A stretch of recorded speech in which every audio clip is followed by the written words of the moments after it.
সবগুলো পত্রিকারই আজ প্রধান শিরোনাম হয়ে এসেছে ইনকিলাব মঞ্চের মুখপাত্র শরীফ ওসমান হাদির মৃত্যুর ইস্যুটি। দৈনিক সমকাল, বাঁচানো গেল না ওসমান হাদিকে, সিঙ্গাপুরের হাসপাতালে মৃত্যু, শনিবার রাষ্ট্রীয় শোক। ওসমান হাদির মৃত্যু নিয়ে জাতির উদ্দেশ্যে দেওয়া ভাষণ নিয়ে পত্রিকাটির রিপোর্টে শিরোনাম করেছে ধৈর্য ও সংযম বজায় রাখার আহ্বান প্রধান উপদেষ্টার, জাতির উদ্দেশ্যে ভাষণ। ওসমান হাদির মৃত্যু ইস্যুতে দৈনিক প্রথম আলো ও ডেইলি স্টারের আগুন দেয়া নিয়ে পত্রিকাটির রিপোর্টে শিরোনাম করেছে প্রথম আলো ও ডেইলি স্টার ভবনে হামলা, দুটি পত্রিকা আজ বাজারে দিতে পারেনি কর্তৃপক্ষ, ছায়ানট ভবনে হামলা, ভাঙচুর, লুটপাট। দৈনিক যুগান্তর, কাঁদিয়ে চলে গেলেন হাদি, 7 দিন আগে গুলিবিদ্ধ হন বিজয়নগরে, শোকে স্তব্ধ জাতি, রাতভর শাহবাগ সহ বিভিন্ন স্থানে বিক্ষোভ, ক্ষোভে ফেটে পড়েন সহযোদ্ধা ছাত্র জনতা। আজ প্রতিটি মসজিদে বিশেষ দোয়া ও মোনাজাত, শনিবার একদিনের রাষ্ট্রীয় শোক ঘোষণা। ওসমান হাদিকে গুলি করা নিয়ে পত্রিকাটি একটি বিশেষ প্রতিবেদন করেছে, যার শিরোনাম দেওয়া হয়েছে হাদি হত্যার মূল আসামি ফয়সাল ভারতে, দেশে ফেরাতে নেই কোনো উদ্যোগ, ইন্টারপোলে যোগাযোগ করবে পুলিশের এনবিসি শাখা, কিন্তু তাদের কাছে কোনো আবেদনই করেনি ডিএমপি। ওসমান হাদির মৃত্যুর পর বিভিন্ন স্থানে বিক্ষোভ ইস্যুতে পত্রিকাটির রিপোর্টে শিরোনাম করেছে ওসমান হাদির মৃত্যুর খবরে বিক্ষোভ, ভাঙচুর, আগুন, স্বরাষ্ট্র ও আইন উপদেষ্টার পদত্যাগের দাবি। বিএনপি চেয়ারপারসন তারেক রহমানের দেশে ফেরা নিয়ে পত্রিকাটির রিপোর্টে শিরোনাম করেছে মেয়েকে নিয়ে ফিরছেন তারেক রহমান, 25 ডিসেম্বর দুপুরে ঢাকা পৌঁছাবেন।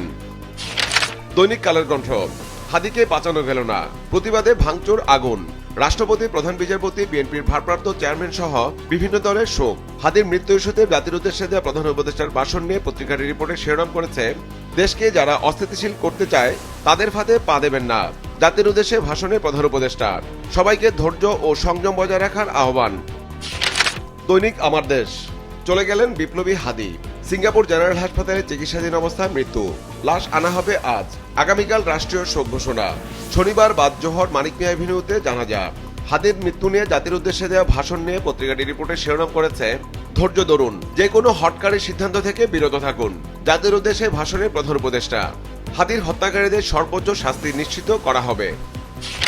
দৈনিক কালবেলা, বাঁচানো গেল না ওসমান হাদিকে, সিঙ্গাপুরে চিকিৎসাধীন অবস্থায় মৃত্যু, শুক্রবার বিশেষ মোনাজাত, সারা দেশে কফিন মিছিল, শনিবার রাষ্ট্রীয় শোক, স্ত্রী ও একমাত্র সন্তানের দায়িত্ব নেবে সরকার, দেশ জুড়ে প্রতিবাদের ঝড়, চট্টগ্রামে ভারতীয় সহকারী হাইকমিশন ঘেরাও, ঢাকায় প্রথম আলো ও ডেইলি স্টার ভবনে আগুন। ত্রয়োদশ সংসদ নির্বাচনে বিএনপির আসন বন্টন ইস্যুতে পত্রিকাটি একটি বিশেষ প্রতিবেদন করেছে, যার শিরোনাম দেওয়া হয়েছে মিত্রদের জন্য 15 আসন ছাড়তে পারে বিএনপি, আজকালের মধ্যে আসন সমঝোতা, দলীয় প্রতীকে নির্বাচনের বাধ্যবাধকতায় শরিকদের আসন ছাড়তে হিমশিম, গণতন্ত্র মঞ্চের শীর্ষ 3 নেতা পেতে পারেন বিএনপির সমর্থন, একটি ইসলামী দলের সঙ্গে এরই মধ্যে হয়েছে বোঝাপড়া, যেসব আসনের জটিলতা সেগুলো চূড়ান্তে আরও কিছু সময়। দৈনিক দেশ রূপান্তর, লড়াই থামল জুলাই যোদ্ধা হাদির, সিঙ্গাপুরে হাসপাতালে হাদির মৃত্যু, আজ আসতে পারে মরদেহ, আগামীকাল একদিনের রাষ্ট্রীয় শোক, হাদির পরিবারের দায়িত্ব নিয়েছে সরকার। জাতির উদ্দেশ্যে দেওয়া প্রধান উপদেষ্টার ভাষণ নিয়ে পত্রিকাটির রিপোর্টে শিরোনাম করেছে ধৈর্য ধারণের আহ্বান প্রধান উপদেষ্টার, জাতির উদ্দেশ্যে ভাষণ। হাদির মৃত্যুতে বিভিন্ন রাজনৈতিক দলের অবস্থান নিয়ে পত্রিকাটির রিপোর্টে শিরোনাম করেছে রাজনৈতিক দলের শোক ও প্রতিক্রিয়া। হাদির মৃত্যুতে সমর্থকদের বিক্ষোভ ইস্যুতে পত্রিকাটির রিপোর্টে শিরোনাম করেছে ক্ষোভ বিক্ষোভে উত্তাল ঢাকা, আক্রান্ত প্রথম আলো ও ডেইলি স্টারের কার্যালয়। বিএনপির ভারপ্রাপ্ত চেয়ারম্যান তারেক রহমানের দেশে ফেরা নিয়ে পত্রিকাটি দুটি আলাদা প্রতিবেদন করেছে, যার শিরোনাম দেওয়া হয়েছে তারেক রহমানের দেশে ফেরা, 25 ডিসেম্বর দুপুর 12টায় পৌঁছাবেন, নিরাপত্তায় পুলিশের বিশেষ টিম।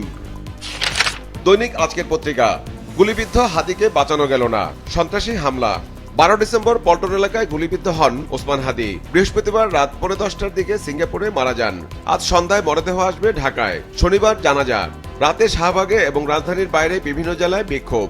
জাতির উদ্দেশ্যে দেওয়া প্রধান উপদেষ্টার ভাষণ নিয়ে পত্রিকাটির রিপোর্টে শিরোনাম করেছে ধৈর্য ধরার আহ্বান, আজ বিশেষ মোনাজাত, কাল রাষ্ট্রীয় শোক, জাতির উদ্দেশ্যে ভাষণে প্রধান উপদেষ্টা। ডেইলি স্টার ও প্রথম আলোর কার্যালয়ে আগুন, ভাঙচুর ও হামলা ইস্যুতে পত্রিকাটির রিপোর্টে শিরোনাম করেছে প্রথম আলো ডেইলি স্টার কার্যালয়ে ভাঙচুর, আগুন।